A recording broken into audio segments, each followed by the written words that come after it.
Moderna's Phase 3 trial only has 13% of Black, Latino, Indigenous participants. The first Phase 3 COVID-19 vaccine clinical trial in the US has been criticized. The criticism is not about the trial process or the vaccine itself, but the diversity of participants. Many health experts noticed that Black, Latino, Alaska Native, and American Indian participants comprised the trial minority.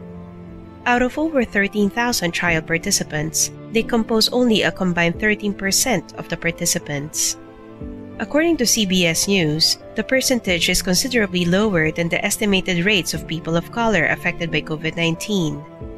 One study of the US CDC showed that out of almost 600,000 COVID-19 cases, 22% were Black patients and 33% were Latino patients. Based on that, Black patients accounted for 13% of the US population, while Latino patients represented 18% of the country.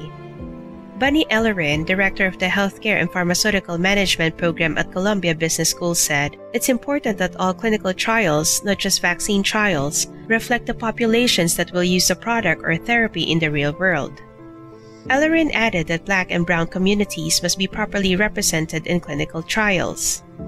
If clinical trials are less diverse, the results are unlikely to reflect real-world settings.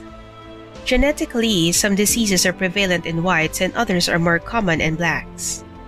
It is crucial for investigators to assess vaccine models as close as possible to the real world.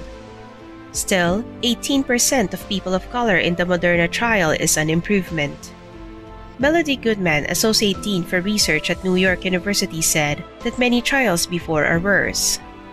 Usually, minorities only compose 4% of the trial participants. Although not an ideal for COVID-19 vaccines, it is a step up to previous records. The desired participation of minorities is 66%, but 50% is the ideal number for scientific evidence. There are many reasons why Blacks do not join clinical trials. In recent memory, the Tuskegee experiment in the 1930s left them scarred. That experiment recruited 600 Black men. They were offered medical care for syphilis, but they were denied both diagnosis and treatment and were used to monitor the disease's effects on the human body. At that time, penicillin was available for treatment. In the official website of Moderna, the COVE Phase 3 study has recruited 13,194 participants as of August 21, 2020. The vaccine involved is called mRNA-1273. It uses a genetic code of SARS-CoV-2 to trigger an immune response.